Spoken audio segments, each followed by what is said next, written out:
Ikiwa kufikia sasa hauchaelewa wala kuamini ya kwamba hakika kurudi kwa Yesu ni jambo ambalo ni la hakika kabisa katika kipindi hiki ambapo tunaishi, basi na kuomba leo tu unisikilize.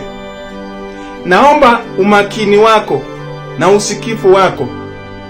Labda hili ndilo somo moja ambalo litakusaidia. Hata kama haukuwa unanisikiliza, ninaomba tu kwa heshima unisikilize leo tu. Nipe usikifu wako leo tu mpaka mwisho. Kabla sijaendelea, nakuhakikishia na nakuthibitishia ya kwamba kurudi kwa Yesu kumekaribia vile ambavyo haudhani, ama vile ambavyo watu wengine hawadhani na hawajui. Ni kwa nini ninasema hivi? Leo ninalisema hivi kwa furaha, kwa sababu hakika ni kwamba Yesu anarudi, na hakika Yesu anarudi. Ningependa niwapatie walimwengu kwanza nafasi ya kwanza, watuambie ni nini kinachoendelea, na nitakuonyesha mambo ya ajabu ambayo yanaendelea na ambayo yanatimiza unabii wa ajabu kwenye maandiko matakatifu, unabii ambao utakuonyesha ya kwamba hakika imekwisha, it is finished. Ningependa viongozi wa dunia waseme kutoka kwa vinywa vyao. Taarifa ambayo nakuletea kwanza ama ya mwanzo ni kwamba viongozi wa dunia wanaamini na wanaona na wametuhakikishia ya kwamba tumeingia kwenye kipindi cha vita kuu ya tatu ya dunia, ama Third World War. Wao ndio wenye nchi, wao ndio wenye dunia, wao ndio wanajua kinachoendelea. Na vile ambavyo tunaona kuna vita inayoendelea kati ya Russia na Ukraine, vita nyingine Mashariki ya Kati, Israeli na Waarabu, Syria ndiyo hiyo. Hivi vita viongozi wanasema ya kwamba ni vita kuu ya tatu imeanza. Wao wanaona, wacha waseme kisiasa na mimi nikuonyeshe kiunabii. Na kuna mambo ambayo yanakufunulia ya ajabu. Bwana akubariki na akupe usikifu mwema, ndipo uweze kuelewa hakika ya kwamba tumefika. Kwenye video ambazo nakuwekea kwa sasa, viongozi wa dunia wanathibitisha ya kwamba mataifa ya ulimwengu yameingia kwenye kipindi cha vita kuu ya tatu. Video nyingi ni za Kiingereza na video nyingine ni za kimaandishi. Ndiyo maana nasema nipe usikifu wako. Tazama, usome na usikilize.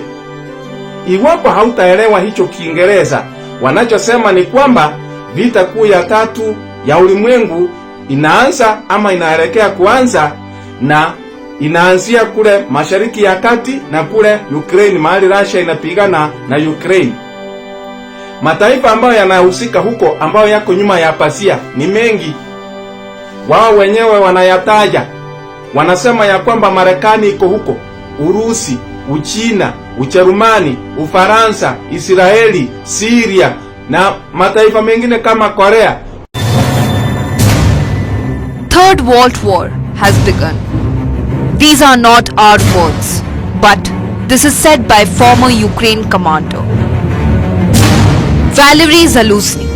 The former commander-in-chief of Ukraine has claimed that Third World War has begun, citing that the global powers are diligently involved in the Russia-Ukraine war. Two superpowers, Russia and the US, being directly involved in the Ukraine war proves that the war has begun, said the ex-commander. He also highlighted the tensions that have escalated beyond borders, involving global players like North Korea, Iran and potentially China.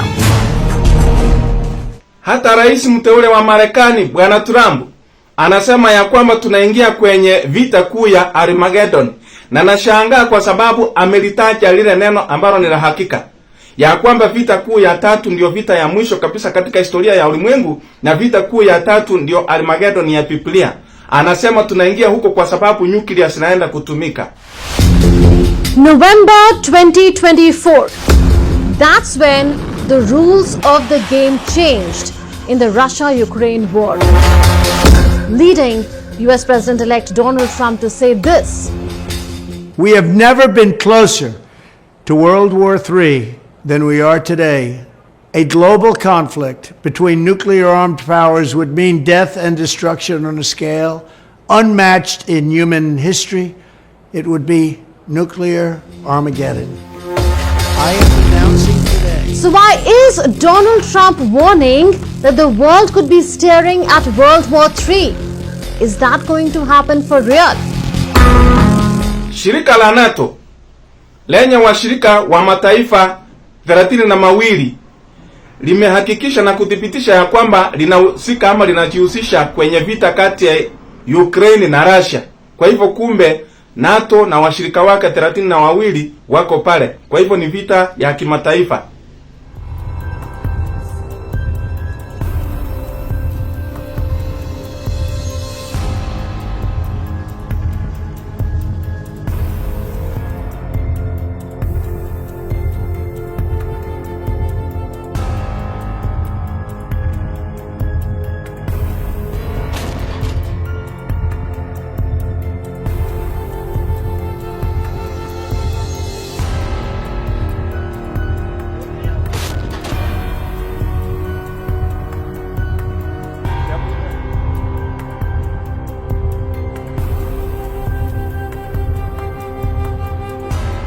Vita kuu ya tatu imeanza rasmi. Kiongozi wa kijeshi anasema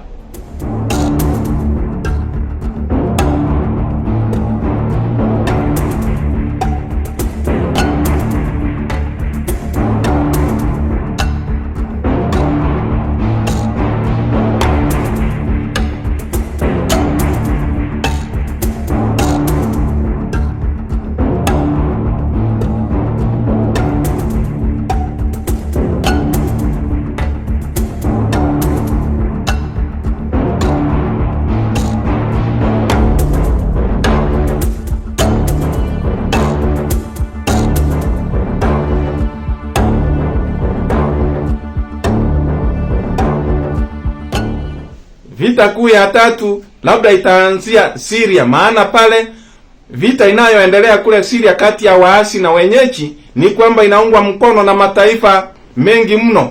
Urusi iko pale, Uchina iko pale, Waarabu wako pale, Israeli ndio hiyo. Mabomu yanatumika huko ya Russia, mambo mengi, na ile vita ya Wayahudi yote inayoendelea na Waarabu.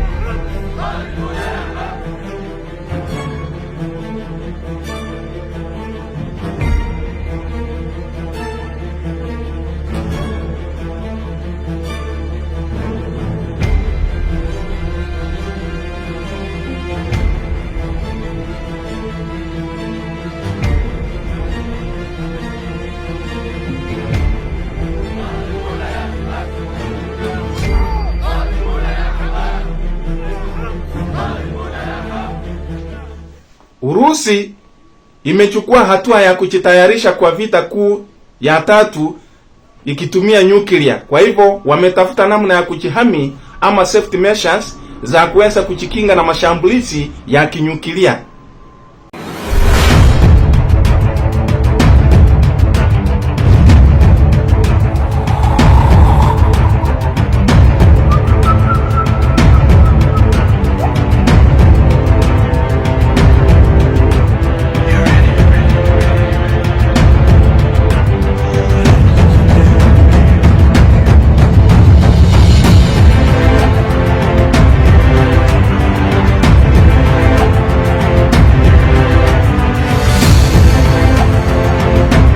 Putin amewachukua waasi wa Houthi ndio wanapigana pamoja naye, na hilo lilikuwa fiche, sasa liko wazi.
Uingereza nayo imekiri ya kwamba inajihusisha kwenye vita kule Ukraine, kati ya Ukraine na Russia. Kwa hivyo ni mataifa ya ulimwengu mengi ndio yanatumika kwenye hii vita.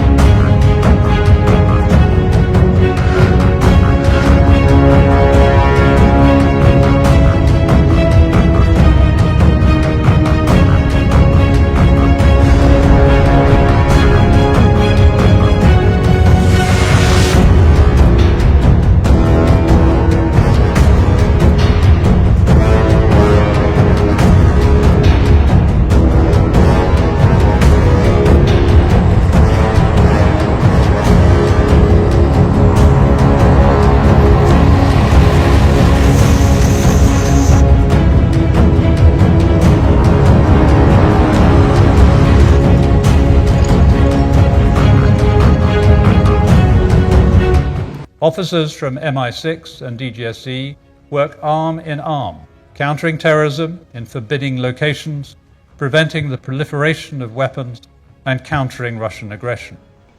Viongozi wa ulimwengu umesikia wameyasema yao. Sasa na kurejesha nyumbani mtoto wa Mungu mpendwa, na kuleta kwenye inspiration, kwenye njozi aliyoionyeshwa mwaka wa 1868, mwaka 1868. Ellen White alionyeshwa vita kuu ya kwanza na vita kuu ya pili ya dunia, First World War and the Second World War.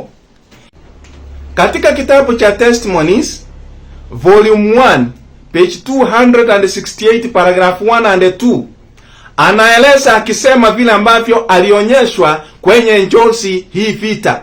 Ningependa usikie hii simulizi alafu tufananishe na kilichotokea, na utahakikisha ya kwamba ukweli Mungu wa mbinguni alinena na huyu madam. Neno linasema, I was shown the inhabitants of the earth in utmost confusion. War, bloodshed, privation, want, famine and pestilence were abroad in the land. As these things surrounded God's people, they began to press together and to cast aside their little difficulties. Self-dignity no longer controlled them.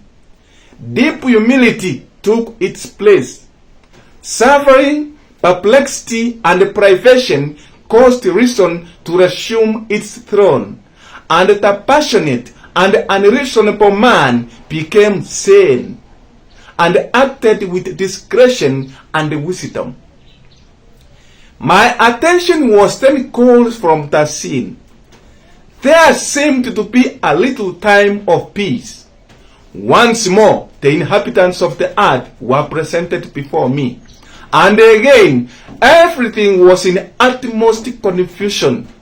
Strife, war, and bloodshed, with famine and pestilence raged everywhere. Other nations were engaged in this war and confusion.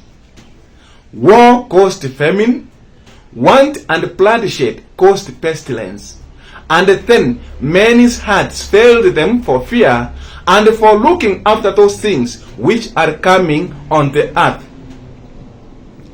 Nilionyeshwa wakaaji wa dunia wakiwa katika hali ya mchafuko mkubwa.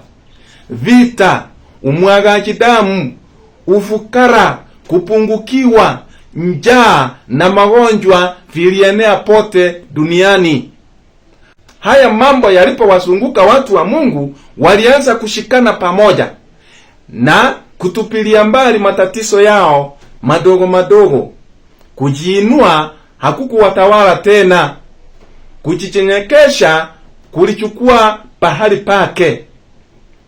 Mateso, fadhaa na ufukara vikarejesha akili timamu kwenye kiti chake cha enzi.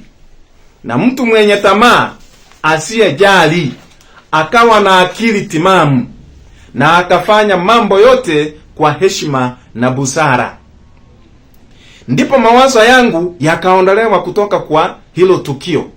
Kulionekana kuwa na wakati mfupi wa amani. Kwa mara nyingine tena nilionyeshwa wakaaji wa dunia. Kila kitu tena kikawa katika hali ya mchafuko mkubwa. Ugomvi, vita na umwagaji damu pamoja na njaa na magonjwa vilitanda pote. Mataifa mengine zaidi yalijumuika kwenye vita hiyo na mchafuko. Vita vilisababisha njaa, ufukara na umwagaji damu vikasababisha magonjwa. Hapo ndipo mioyo ya watu ilizimia kwa hofu na kwa kuyaona yale mambo yanayotokea duniani. Hiyo ndiyo njozi ambayo mjumbe wa Mungu alionyeshwa. Na hii njozi ilitimika kabisa. Nimekukumbusha ya kwamba ilikuwa mwaka wa 1868 alipoonyeshwa haya mambo. Historia inathibitisha ya kwamba baada ya hiyo njozi, ilipofika mwaka wa 1914, mwaka wa 1914, vita vikuu vya kwanza vikatokezea duniani. Vita ya kwanza ilianza tarehe 28 ya mwezi wa 7 1914 na ikaisha tarehe 11 mwezi wa 11 1918. Vita ya pili ikaanza tarehe 1 mwezi wa 9 1939 na ikaisha tarehe 2 mwezi wa 9 1945. Kwa hivyo hapo katikati kuanzia mwaka wa 1918 mpaka 1939 kulikuwa na break. Mjumbe wa Mungu alisema baada ya vita ya kwanza kulionekana na muda mchache wa amani. Hiyo ndiyo miaka ya amani kati ya 1918 na 1939, ndipo vita vya pili vikaanza. Kwenye vita ya kwanza, historia inathibitisha ya kwamba mataifa yaliyohusika yalikuwa mataifa kama 30. Kwenye vita vya pili, mjumbe wa Mungu akasema mataifa zaidi yakajiunga na vita. Kwa hivyo idadi ya mataifa yaliyojihusisha kwenye vita kuu vya pili ilikuwa kubwa kuliko ya kwanza. Historia inathibitisha ya kwamba Second World War mataifa yaliyohusika yalikuwa mataifa 70. Hiyo vita ikapiganwa vile ambavyo mjumbe wa Mungu alionyeshwa. Mjumbe wa Mungu anasema ya kwamba wakati wa hii vita kungetokea njaa, kungetokea magonjwa, na haya yalithibitika, na kungetokea umwagaji damu. Historia inathibitisha ya kwamba wakati wa vita vya pili, watu ambao walikufa, watu wa nchi ya Soviet, watu raia waliokufa katika Usovieti walikuwa watu milioni 19. Na katika nchi ya Uchina watu waliokufa walikuwa milioni 10. Na huko Europe watu waliokufa walikuwa Wayahudi wa Europe ama wa Europa, Wayahudi milioni 6. Na wakati huo huo historia inathibitisha kwamba wakati wa World War I, vita vikuu vya kwanza vya dunia, kulitokea magonjwa yaliyotokea katika World War I. Historia inathibitisha ya kwamba ni ugonjwa ambao ulikuwa unaitwa Spanish flu pandemic. Lilikuwa janga. Na magonjwa mengine ni typhus, trench fever, trench foot, trench mouth, smallpox, malaria na dysentery. Watu waliharisha ajabu. Hayo ndio magonjwa ambayo yalitokea kwenye wakati wa vita kuu ya kwanza. Vita kuu ya pili pia kukatokezea na magonjwa.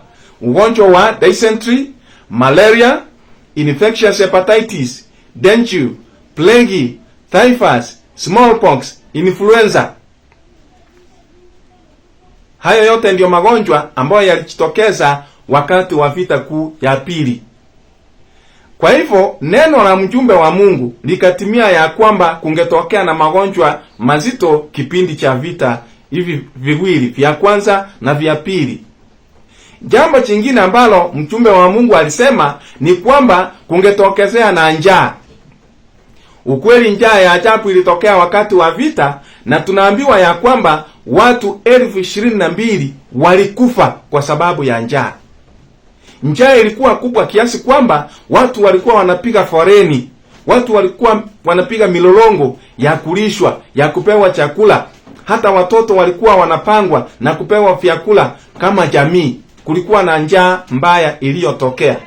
Hayo yalithibitisha kile alichokionyeshwa mjumbe wa Mungu, ya kwamba kungetokea wakati wa vita vikuu vya kwanza na vya pili vya dunia alivyoonyeshwa.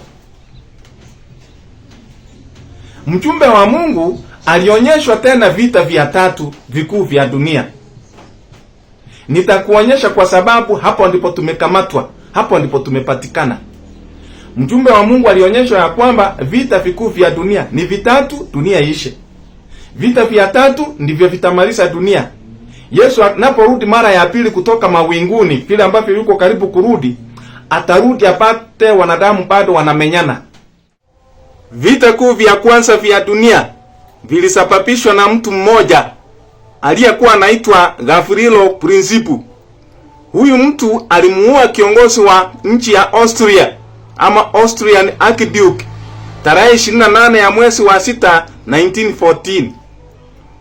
Huyu mtu aliyemuua kiongozi wa taifa alikuwa ni wa kundi la waasi wa Serbia.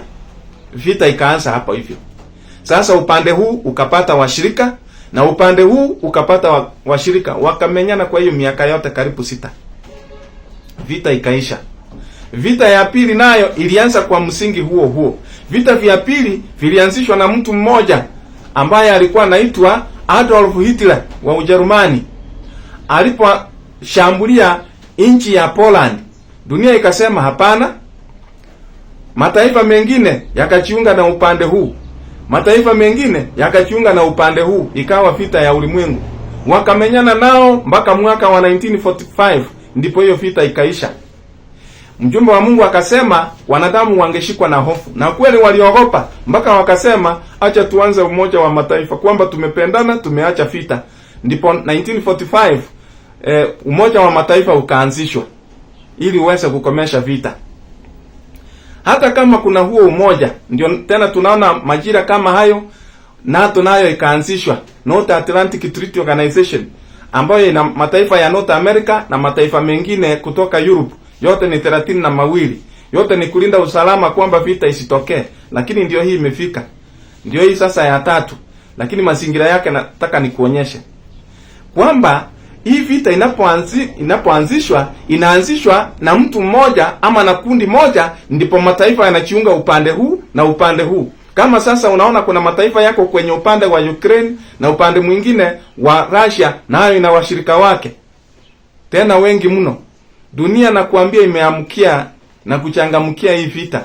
Dunia ina hamu kweli ya vita. Kuna jambo ambalo ningependa nikuonyeshe ambalo mjumbe wa Mungu alionyeshwa kuhusiana na vita ya tatu. Mjumbe wa Mungu alionyeshwa ya kwamba vita vya tatu vikuu vya dunia vitaanza. Vikianza kwa namna ya ajabu ama kwa namna ya kimiujiza, vitazuiliwa. Mungu atavisuia visiwe vita vya ulimwengu mzima. Kwanza vitaanza ndio, lakini Mungu atavizuia kwamba ngoja kidogo. Mjumbe wa Mungu Ellen G. White alionyeshwa ya kwamba vita vikuu vya tatu vitapiganwa wakati ambapo Mikaeli amesimama, kwa ule wakati ambao unaitwa the time of trouble. Hapo ndipo hiyo vita itapigana na wanadamu watapigana kweli. Hiyo vita alionyeshwa itapigana baada ya rehema kufungwa na wokovu wote kufungwa kabisa kwa ulimwengu mzima. Ndipo hiyo vita itapiganwa. Wakati huo wa hiyo vita tena ndipo wakati mapigo 7 kwa hasira yatamiminwa.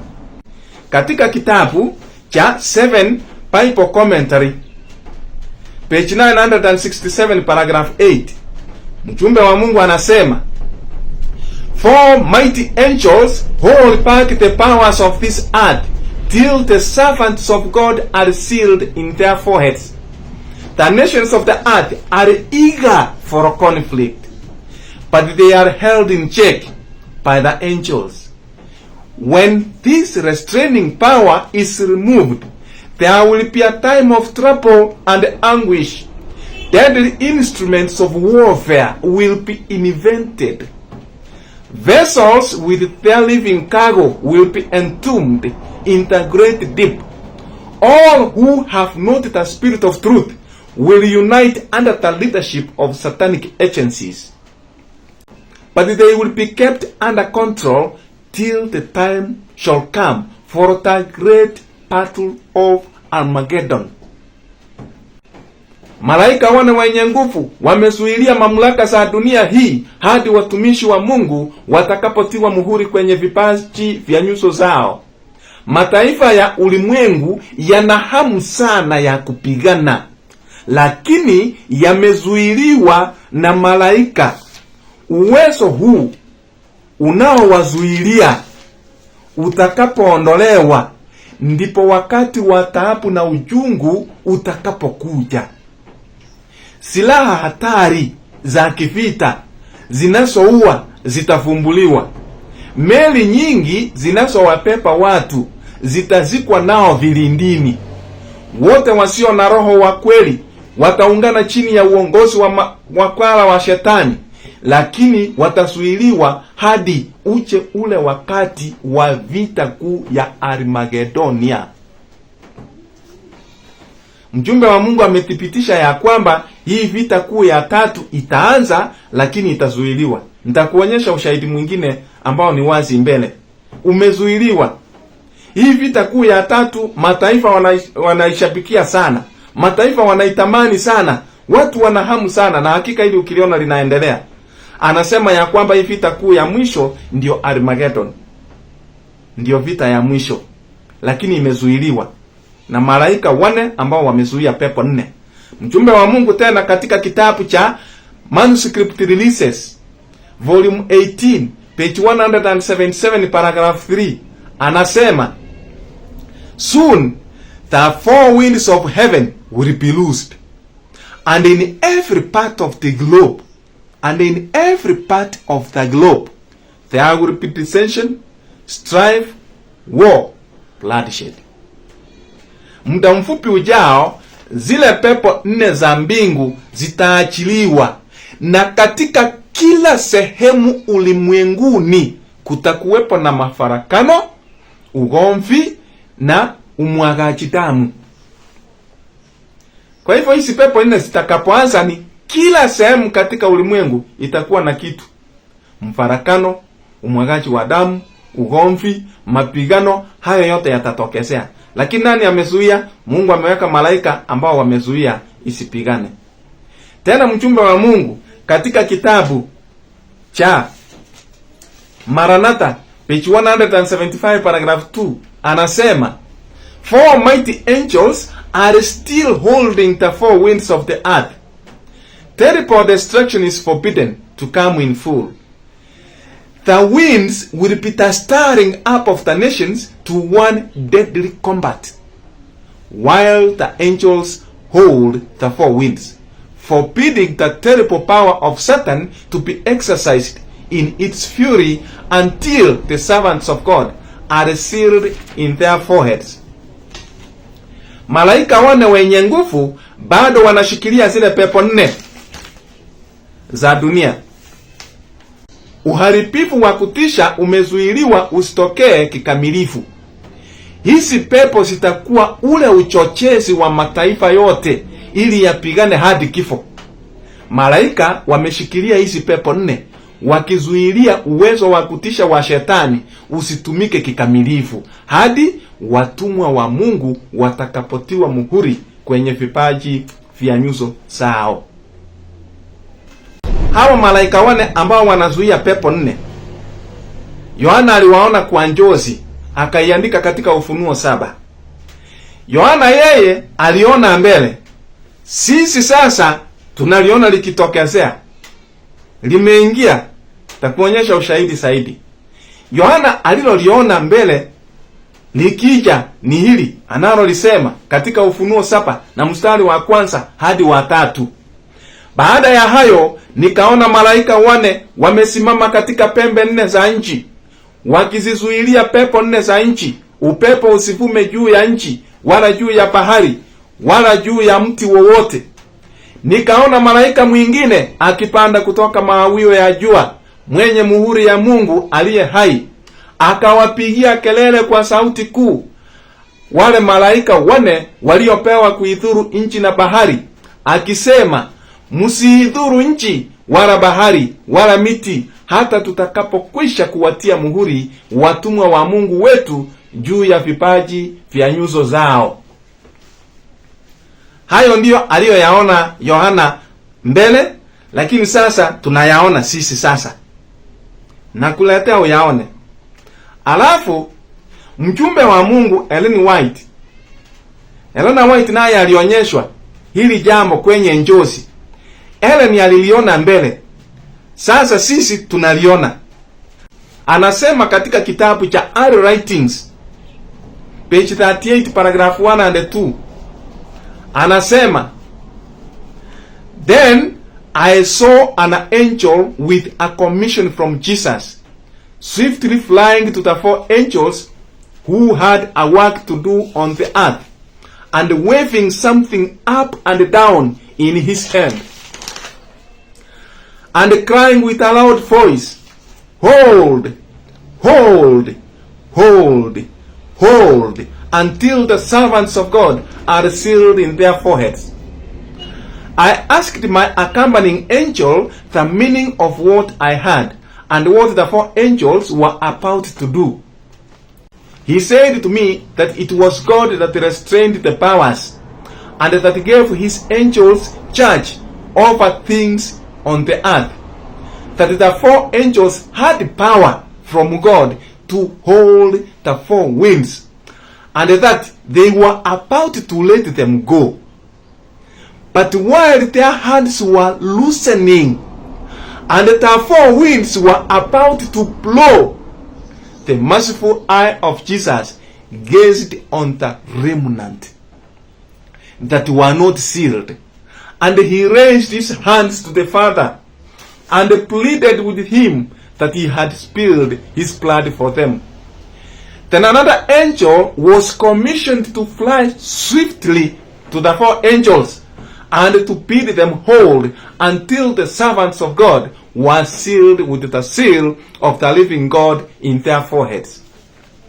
Ndipo nikaona malaika akiwa ametumwa na Yesu, akiruka kwa mbio sana kuelekea kwa wale malaika 4 waliokuwa na kazi ya kufanya duniani, akipunga kitu alichokuwa nacho mkononi mwake, na akalia kwa sauti kubwa, "Shikilia, shikilia, shikilia, shikilia, hadi watumwa wa Mungu watiwe muhuri kwenye vipaji vya nyuso zao."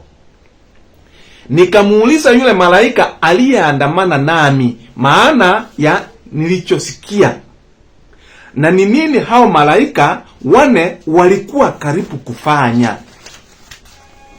Akaniambia kwamba ni Mungu ndiye amezuilia mamlaka, na kuwa aliwapa malaika wake usimamizi wa mambo duniani, kwamba malaika hao 4 wana mamlaka kutoka kwa Mungu ya kuzishikilia zile pepo 4, na kwamba walikuwa wameanza kuziachilia zivume. Lakini walipokuwa wanaziachilia, jicho la huruma la Yesu liliwatazama wale masalio wake ambao walikuwa hawajatiwa muhuri, na akainua mikono yake kuelekea kwa Baba, na akamsihi kwamba alikuwa amemwaga damu yake kwa ajili yao. Ndipo malaika mwingine akatumwa aruke kwa mbio sana kuwaendea wale malaika na kuwaagiza wasishikilie bado hadi watumwa wa Mungu watakapotiwa muhuri wa Mungu aliye hai kwenye vipaji vya nyuso zao. Hayo ndiyo aliyoyaona mjumbe wa Mungu. Aliona nini? Aliona wale malaika 4 wanaoshikilia zile pepo 4 wakiziachilia. Walikuwa wameachilia kabisa, zikaanza kuvuma. Ndipo wakapata amri ya kwamba shikilia bado. Kwa nini? Tuwatie watumwa wa Mungu muhuri kwenye vipaji vya nyuso zao. Mjumbe wa Mungu anasema Yesu aliwatazama masalio wake, his remnant. Ndio, kumbe alikuona wewe wa kanisa la masalio, ya kwamba hauna muhuri wa kuweza kusimama kipindi cha taabu ijayo. Ndipo akasema shikilia kidogo niwatie muhuri. Wewe ndiye uliyesababisha Yesu akasimamisha. Kwa hivyo kulingana na mjumbe wa Mungu ni kwamba tukiona hii vita ya 3 inaanza, huu ndio wakati ambapo sealing itaanza kwa kanisa la Masalio. Ndio wakati kutiwa muhuri kutaanza. Kwenye somo hili ambalo limepita, hili la juzi, linalosema ya kwamba wasabato wapelekwa mahakamani, nilikuonyesha dalili ya kuonyesha kwamba kesi ya walio hai inaenda kuanza. Ishara nyingine ndiyo hii. Maana kuzuiliwa kwa vita hii isiingie iwe vita ya tatu mpaka watumishi wa Mungu watiwe muhuri, ni ishara tosha ya kwamba huo wakati umefika. Mjumbe wa Mungu anasema ya kwamba hii vita ingeanza kabisa, lakini wewe ndiye utiwe muhuri kwanza. Muhuri kutiwa, rehema yako itafungwa, kesi yako itafanywa. Je, unastahili kupokea muhuri? Ndipo upewe muhuri. Kesi ikianza haustahili, hautapata muhuri, wewe utangojea alama ya mnyama. Hii kazi ndio itaendelea mpaka ivuke, iende kwa watu wa ulimwengu na kwa watu wa papeli. Wote watakao mpokea Yesu na kupokea sabato yake takatifu na wakataa ile sabato ya Jumapili ambayo italazimishwa, watapokea muhuri wa Mungu. Lakini watapokea alama ya Jumapili ni wale ambao watakubali ibada ya lazima ya Jumapili ambayo iko karibu kuanza. Na kumbuka kwamba hizi pepo 4 mwanzo wake zinapoanza inamaanisha ya kwamba Jumapili nayo inaingia. Haya mambo yamekutana pamoja. Mambo yote yanayohusiana na wakati ambapo rehema inaenda kufungwa yamefunuliwa, yamewekwa pale tuone. Ishara zake zote zimewekwa, lakini eti watu wengi hawaoni. Hilo ndilo sikitiko. Nitakuonyesha hizo ishara. Kuna passage moja ambapo dada White ameeleza hayo yote. Hakika tumekuwa tukiisoma. Na inapatikana katika kitabu cha Testimonies Volume 9. Testimonies for the Church Volume 9, mlango wa kwanza unaoitwa The Last Crisis, yaani mgogoro wa mwisho. Utashangaa kwamba hapa kwenye hii testimonies ambayo nimekuambia, dada White ameelezea mambo tangu wakati wake mpaka wakati wa rehema kufungwa, wakati wa taabu itakapofika, ile taabu kubwa, wakati ambapo Mikaeli atasimama. Ameelezea mambo ambayo yataonekana, mambo ambayo yatafanyika wakati gani, mpaka ameonyesha mambo ambayo tukiona tujue hiki kimetokezea. Na nataka nikuonyesha hayo, mpendo wa Mungu. Leo utaamini kweli kwamba dada White ni nabii wa Mungu na Mungu alimuonyesha, na utaamini hakika ya kwamba kurudi kwa Yesu ni jambo la uhakika na yuko karibu kurudi. Utaamini. Nimekuonyesha baadhi ya mambo na acha nikuonyeshe mambo mengine. Kwenye hiki kitabu cha Testimonies Volume 9, Chapter 1, dada White ameelezea ya kwamba kuna dalili ambazo zinaonyesha ya kwamba tunaingia kwenye kipindi ambapo Yesu anarudi. Na hizo dalili anasema zinatimia haraka sana. Anasiita fast fulfilling signs of the times. Zinatimia haraka sana. Inayofuata ni passage ambayo ni katika ukurasa wa 11 paragraph 2. Hapo ndipo anasema ya kwamba the agencies of evil are combining their forces and consolidating. They are strengthening for the last great crisis. Great changes are soon to take place in our world and the final movements will be rapid ones. Anasema kwamba mawakala wa shetani wanayakusanya majeshi yao na kuyaunganisha pamoja. Wanajiimarisha kwa mgogoro wa mwisho. Mageuzi makubwa yatafanyika ulimwenguni mwetu muda mfupi ujao, na matukio ya mwisho yatakuwa ya haraka sana. Kwenye hiyo passage ambayo tunaenda kusoma na wewe, ama tunaendelea kusoma na wewe, kwa sababu sitakusomea kila kitu hapo, hakuna muda. Chukua muda wako, fungua Testimonies Volume 9 Chapter 1 usome. Mimi nakupatia kwa ufupi ni nini anasema. Kwenye hii Testimonies Volume 1 anasema ya kwamba kuanzia wakati ambao alikuwepo kwenda mbele, ambao ilikuwa ni future, maadili duniani yangeharibika, miji mikuu ingeharibika, watu tabia zao zingeoza kabisa, mauaji, vita, mizozo, wizi, watu wangepagawa na mapepo mpaka wawaue watu, watu wanauana ovyo na mambo mengine maovu mengi alisema yangefanyika. Na akasema kwamba mageuzi fulani yatatokezea ulimwenguni hivi karibuni. Na hayo mageuzi ameweka ni lini yanaanza. Kwenye hii passage ambayo anakusomea, Dada White amesimamisha signpost moja ambayo baada ya hiyo utaona maajabu. Ni signpost gani Dada White amesimamisha? Ni majengo marefu ya New York kuchomwa. Haya majengo yakichomwa, baada ya hapo ndipo anaona mikakati inawekwa na Jumapili inaanza.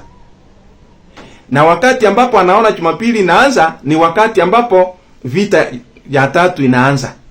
Na wakati huo ndipo unabii wa kulazimisha watu waabudu Jumapili utapitishwa. Kwa hivyo hiyo passage imeeleza hayo mambo yote. Kwamba baada ya majengo ya New York kuchomwa, kinachofuata ni harakati za kupitisha Jumapili. Sabato ya Mungu itatupiliwa na Jumapili isimamishwe. Anasema hilo ni baada ya New York kuchomwa. Na anasema wakati ambapo vita ya tatu inaanza, huu msosano ambao uko sasa hivi, huu wakati mnapoona umeanza, huo ndio wakati neno la mwisho la Daniel chapter 11 litatimizwa. Anasema huo ndio wakati Jumapili na mateso yake kwa watakatifu litafanyika. Ni ishara gani? Vita ya tatu kuanza na kusimamishwa. Kwa hivyo vita kuu ya tatu inapoanza na kusimamishwa ni ishara. Ni ishara kwamba wakati wa Jumapili kupitishwa umefika. Wakati wa time of trouble kwa watakatifu na ulimwengu umefika. Wakati wa sabato ya Mungu kutupwa nje umefika. Je, tumefika kwenye kipindi hicho? Wakuu wa dunia wametuambia ya kwamba huo wakati umefika. Na ni kwa nini nasema hii vita ndio hiyo inayozungumziwa? Ni kwa sababu ya the timing of it. Ni wakati gani imefika? Hii vita imeanza wakati ambapo dalili wenzake pia zinazoashiria mambo ya ulimwengu nazo zimetimia. Kumeonekana dalili ya yale mapigo 7 niliyokuonyesha, yanayoonyesha ya kwamba Jumapili inaenda kuanza na pia kesi ya wasabato inaenda kuanza na kutiwa muhuri. Nikakuonyesha tena kwenye hili somo la maajabu yaonekana angani, lile neno ambalo mjumbe wa Mungu alionyeshwa ya kwamba wakati ambapo vita kuu inaenda kuanza, huu mgogoro wa ibada ya lazima unapoenda kuanza, muangalie hapa juu, mtaona mambo fulani angani. Kwenye hili somo nilikuonyesha hayo mambo yameanza. Ingawa naona sio watu wengi wametazama hili somo. Lina mambo makubwa. Nitaweka linki yake hapa chini. Maajabu yaonekana angani. Uone hiyo ishara aliyoisema imeonekana na nimeiweka pale. Tumeona, nimekuonyesha kwenye mafunzo yangu mengi yaliyopita. Ishara inayoonyesha ya kwamba rehema kwa wasabato inafungwa imeonekana. Mambo ya false revivals, uamsho wa uongo umeonekana. Mikakati mbalimbali ya kupitisha Jumapili imeonekana. Mambo mengi yameonekana ambayo nimekuonyesha. Kwa hivyo hii vita, the timing of it, wakati ambao imefika, ni ishara tosha ya kwamba hakika ndio hii.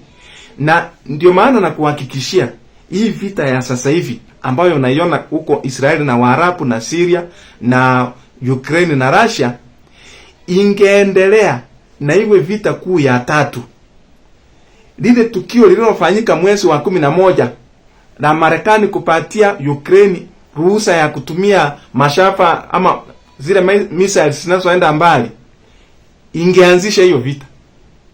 Lakini Mungu ataizuia isiwe third world war. Kwa namna ya ajabu ataizuia, na ni ishara kuonyesha ya kwamba anaanza kutia watu muhuri. Watu kuanza kutiwa muhuri, lazima Jumapili ipitishwe, ndipo ulimwengu uweze kutiwa muhuri. Ya wasabato yanaendelea kuisha na labda yanaisha, Mungu ndiye anajua, lakini ishara imeonekana.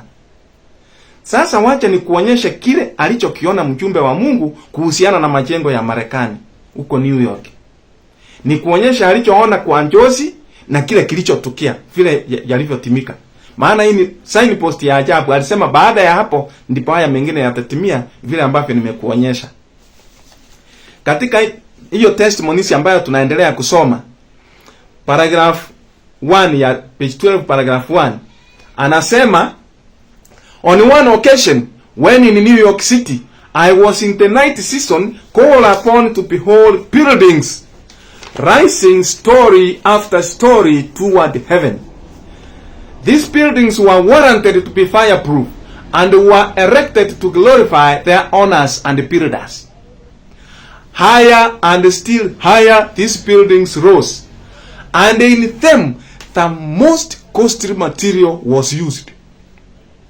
Those to whom these buildings belonged were not asking themselves, how can we best glorify God? The Lord was not in their thoughts. The scene that next passed before me was an alarm of fire. Men looked at the lofty and supposedly fireproof buildings and said, they are perfectly safe. But these buildings were consumed as if made of pitch. The fire engines could do nothing to stay the destruction. The firemen were unable to operate the engines. Wakati mmoja usiku, nikiwa katika mji mkuu wa New York, nilionyeshwa nyumba zilizokuwa zinajengwa orofa moja baada ya nyingine kuelekea mbinguni. Hizo nyumba zilihakikishwa kuwa zisizoweza kuchomeka, na zilijengwa ili kuwatukuza wamiliki wake na wajenzi. Hizo nyumba zilizidi kujengwa na kuwa ndefu zaidi, na vifaa vya ujenzi vilivyotumika vilikuwa vya gharama kubwa mno. Wenye hizo nyumba hawakujiuliza wenyewe, tunawezaje kumtukuza Mungu kwa njia bora zaidi? Bwana hakuwa katika mawazo yao. Tukio lililofuata na kupita mbele yangu lilikuwa ni mlio wa moto. Watu waliyatazama hayo majengo yaliyotaniwa kuwa yasiyoweza kuchomeka na kusema, haya majengo yako salama kabisa.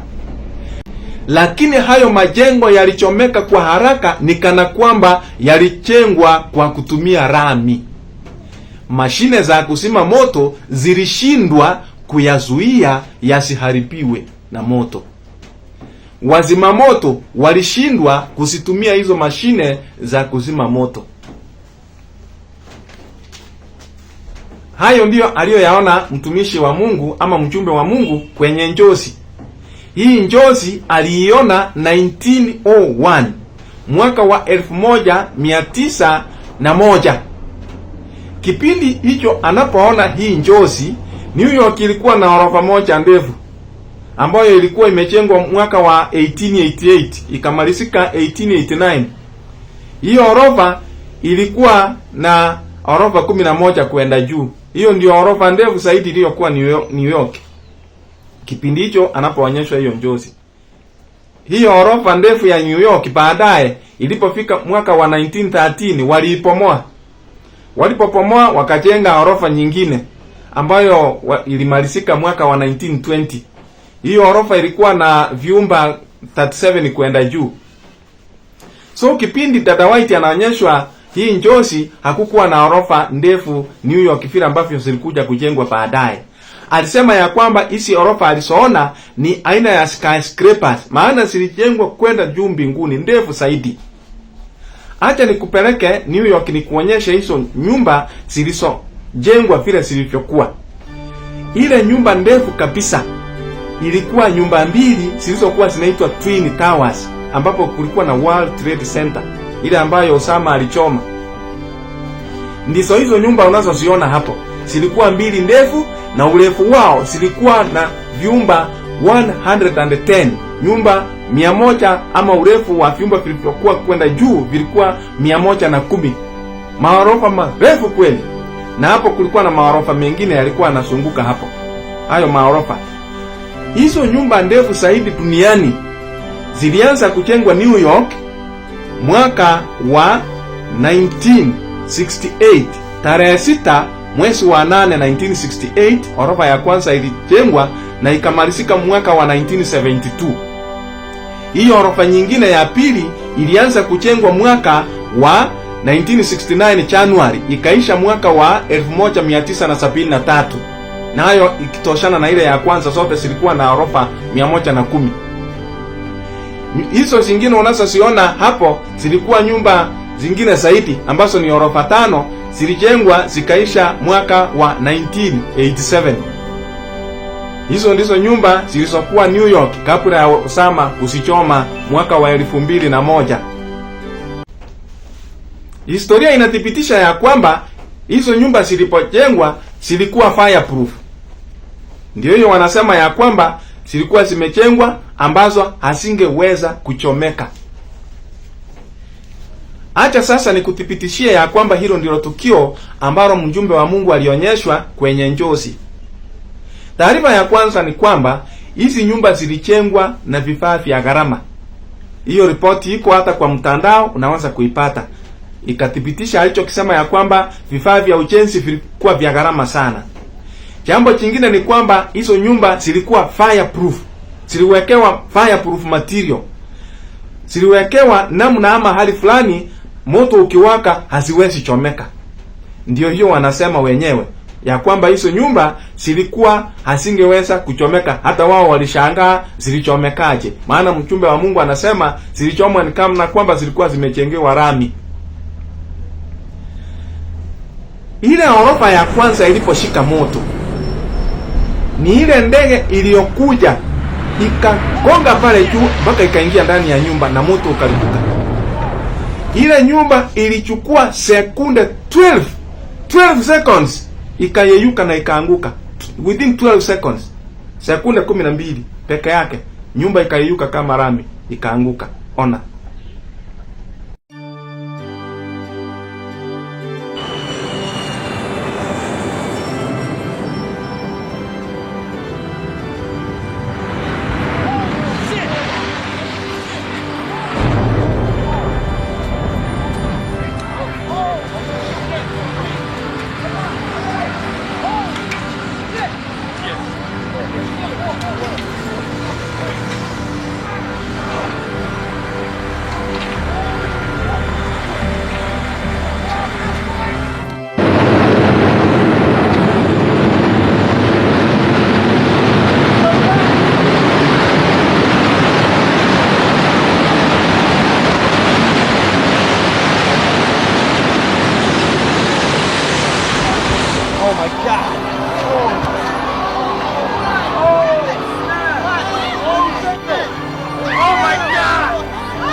It took nearly 4.5 years to build the World Trade Center South Tower. But at 9:59 a.m. on September 11th, 2001, it only took 12 seconds for the 110-story building to fall.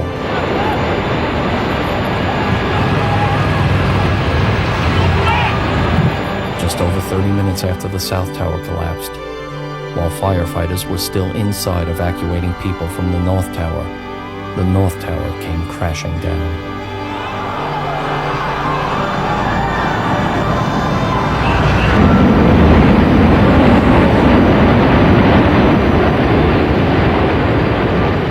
Heard a rumble. I thought there was some more jets coming in, and I looked up and the North Tower was starting to collapse. Turned around, ran as far north as I could, realized I wasn't going to outrun this building, dove under a rig, waited till the debris had cleared. Luckily enough, the rig survived. Ndege ya pili ilipokuja ikagonga ile nyumba nyingine, iliongea upande huu na ikatokesea upande ule mwingine, nayo ikawasha moto.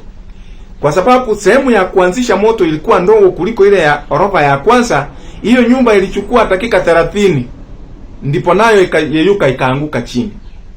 Kipindi hiki ndipo wasimamoto walikuja, wakajaribu kuokoa watu, wakajaribu kuwasha zile mashini za kuzima moto, wakashindwa kwa sababu yale magari walikuja na mashine za kuzima moto, magari 100 yakashindwa, yaliangukiwa na takataka yakashindwa kuwaka. Na wale wazima moto na wao wenyewe walipoingia ndani kujaribu kusimama wakashindwa kupepa watu, na wao wakaangukiwa na lile jengo. Hayo majengo yote yakaisha hivyo. Magari hayakutumika kuzima moto. Wale wazima moto walikuwa zaidi ya 300 wakachomekea huko, na watu mbalimbali wakachomekea huko. na zile nyumba zilichomeka kuanzia mwezi wa 9 mpaka mwezi wa 12. Ilichukua karibu miezi 4 ndipo zile nyumba zikaisha kuchomeka, ile rami yao ikachomeka ikaisha. Hazikuokolewa.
It's an international tourist place. Lots of people. There's not a plane coming down. You see?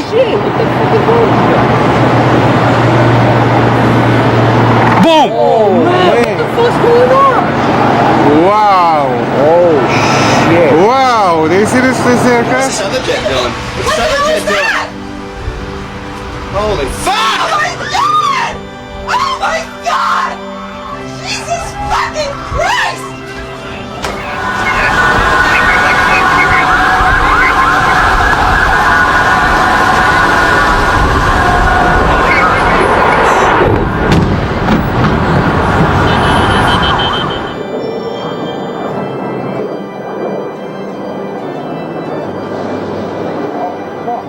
Holy shit.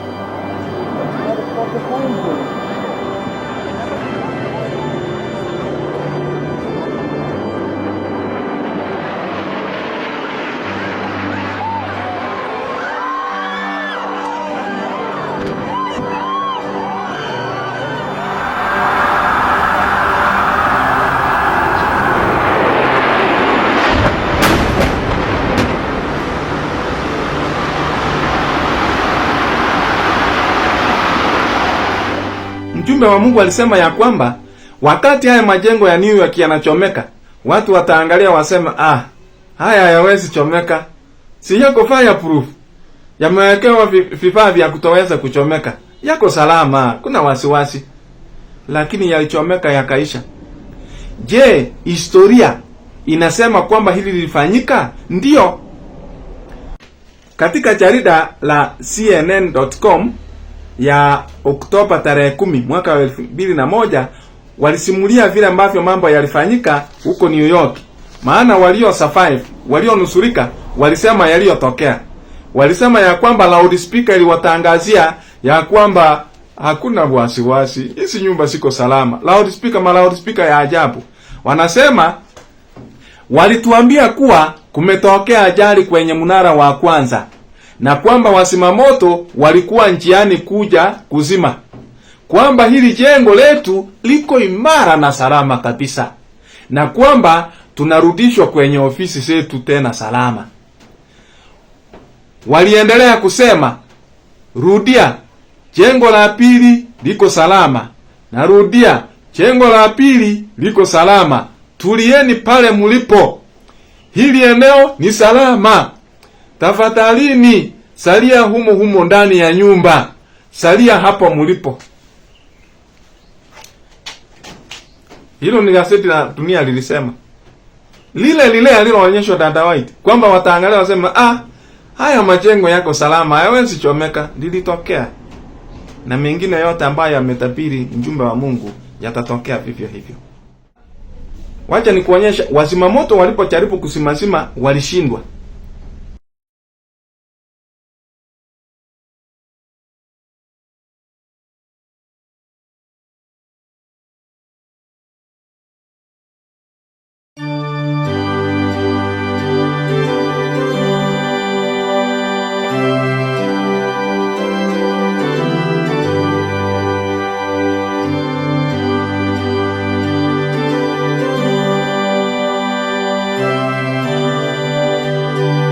Ndio naona wanasema ya kwamba walichukua yale magari ambao ni ya wazimamoto wakayaweka kwenye uwanja fulani kama kumbukumbu. Ndio hayo unayoyaona hapo. Ndio unayoyaona hapo yakionyeshwa jinsi ambavyo yaliharibiwa kama kumbukumbu ya kilichotokea mwaka wa 2001, ikatimiza njozi ya yule mjumbe wa Mungu. On a bright day in midsummer, I set out to Staten Island. It's a place where they brought the tangible metal carnage. A place where it's going to be laid to rest. It's also the place where the final scrutiny of what is left is carried out. The final search, just in case there's something there. But I wasn't prepared for what was coming. This is a battalion chief's car. This is what I'm most used to being in at the moment. I have a very close friend, Steve Belson, who I lost, and they never found him. And he was driving the chief, and actually the chief he was driving, Oriole Palmer, was also a close friend. We worked together for years. So now this hits home for me right now at this range. God, it's unbelievable the damage to these things.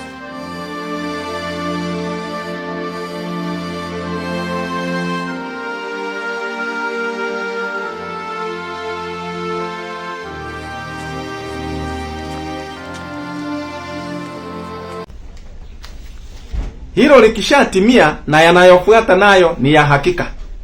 Maana mjumbe wa Mungu ukiteremka kusoma kwenda chini kwenye hii Testimonies volume 9 anasema ya kwamba Shetani amesoma Biblia na amejua muda wake umeisha. Sasa anafanya kazi mbio baada ya hilo tukio. Unaona Shetani akifanya mbio, na dunia inashuhudia ya kwamba tangu wakati wa 2001 yale majengo kuchomeka, dunia nzima ilibadilika. Sera za ulimwengu, mambo ya kutembea, usafiri ukabadilika, mambo ya elimu, sayansi, mambo ya uongozi wa kisiasa, mambo ya ibada ya kidini, mambo ya uhuru mbalimbali ulitolewa kwa watu. Hizi harakati zote ambazo zimefanyika, mabadiliko yote ambayo yamefanyika duniani tangu 2001 yametayarisha njia, imekuwa safi kabisa kwa kazi ya alama ya mnyama. Ndio maana hiyo ikaanzishwa. Ulimwengu wenyewe unasema mambo yalibadilika tangu mwaka wa 2001. If we think of major events in the past 20 years that changed our world, there's a particular moment that stands as a catalyst to so much that has defined our era and impacted millions of people.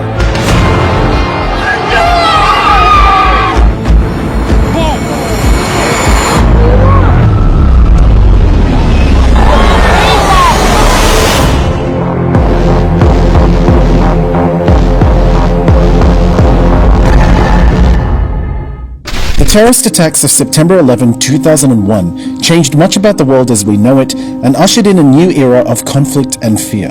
From mass government surveillance, new immigration programs alongside growing anti-immigrant sentiment and Islamophobia, to the wars in Afghanistan and Iraq and even the rise of Daesh. Baada ya hapo mtume wa Mungu anasema ndipo sasa harakati za ibada ya Sabato itaanza. Sabato itakapoanza kubadilishwa, anasema ya kwamba hizi signs tumepewa ili tujitayarishe. Hapo katikati unaona anasema hizi ishara zimetolewa, lakini anauliza ni nani ameziona? Watu hawaoni na zinatimia.